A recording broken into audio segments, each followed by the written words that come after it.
आज ते आजीमध्ये भस्मसात झालं. माझी विनंती आहे कोल्हापूरच्या संबंधित सगळ्या मान्यवरांना की आता हे करायचं ते उत्तम करा. त्याच्यामध्ये कलावंतांना जास्तीत जास्त सवलती सोयी द्या. त्या सोयी बघितल्याच्या नंतर त्यांची कला याची प्रचिती निव्वळ महाराष्ट्राला नाही, कलेच्या क्षेत्रात असलेल्या देशातल्या सगळ्या राजकारणाला येईल याची काळजी घेणारं हे उद्याची वास्तू तुम्ही त्या ठिकाणी मांडली पाहिजे.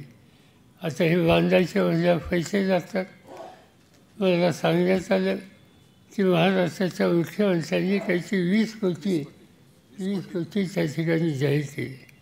हे काही 20 कोटीचं काम नाही आहे. याला 5, 25, 50 कोटी लागतील चांगलं करायचं आणि ते चांगलंच केलं पाहिजे. काय करता येईल त्याच्यामध्ये?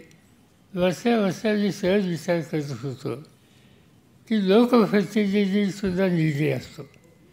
लोकप्रतिनिधीचा निधी आम्ही साधारणतः देतो की मताच्या दृष्टीनं आम्हाला सोयीचं काय असेल तिथं आमचा हात जरा मोकळा असतो.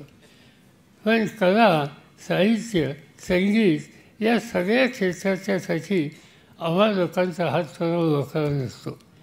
पण केशवराव भोसलेंचं या सगळ्या क्षेत्राचं योगदान आणि त्यांचं स्वतःचं नावानं उभं केलेलं हे जुनं ऐतिहासिक केंद्र हे उत्तम बांधायचं असेल तर राज्य सरकारकडनं अधिक पैसे आपण मागू, पण लोकप्रतिनिधींनी त्याच्यामध्ये कुठून सुरुवात केली पाहिजे.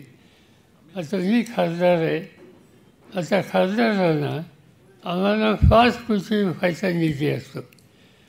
आता त्या 5 कोटीची मी आत्ता चौकशी केली माझ्या सेक्रेटरीला. आपली काय स्थिती आहे? त्यांनी सांगितलं की आपल्या स्थितीमध्ये 1 कोटी शिल्लक आहे.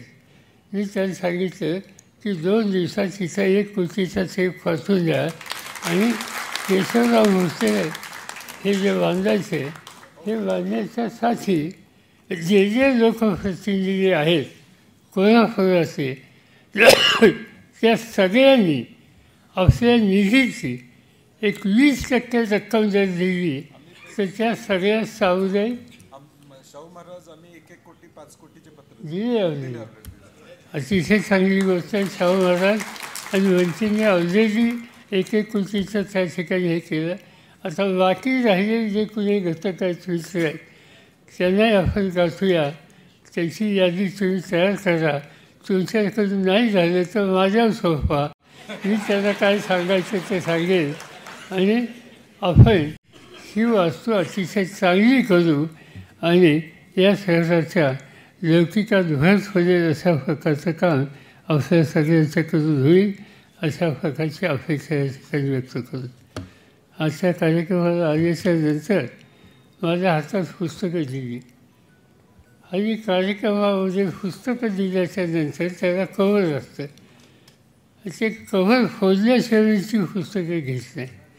आणि त्याचं कारण पुण्याच्या एका संस्थेमध्ये मी गेलो आणि त्या सभागृहात कार्यक्रमामध्ये मला अशीच पुस्तकं दिली. पुस्तकं दिल्याच्या नंतर मी काय बघितली नाही. घरी गेल्याच्या नंतर उघडलं तर गोलवलकर गुरुजींचं पुस्तक त्या ठिकाणी होतं. तेव्हापासून मी ठरवलं की बंद पुस्तक कोणी दिलं तर त्याचं कव्हर काढल्याशिवाय ते पुस्तक घ्यायचं नाही. आणि सुदैवानं हे पुस्तक माझी संघर्ष यात्रा NG पाटलांचं आहे.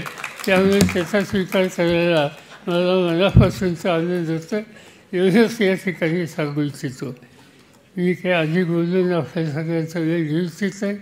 आपण सगळ्यांनी बोलवलं तेव्हा हा निवडून उपक्रम हातामध्ये घेतला. तुमची माझी सगळ्यांचा पाठिंबा अत्यंत आनंदाने त्यांनी येऊ.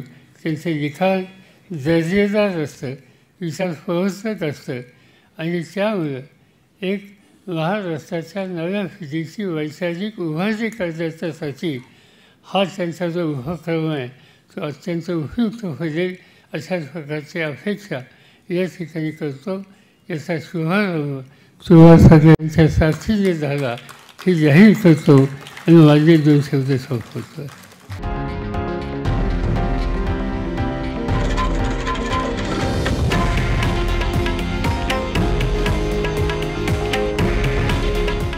आहे देशातील नंबर 1 न्यूज नेटवर्क आणि आपण पाहत आहात TV9 मराठी.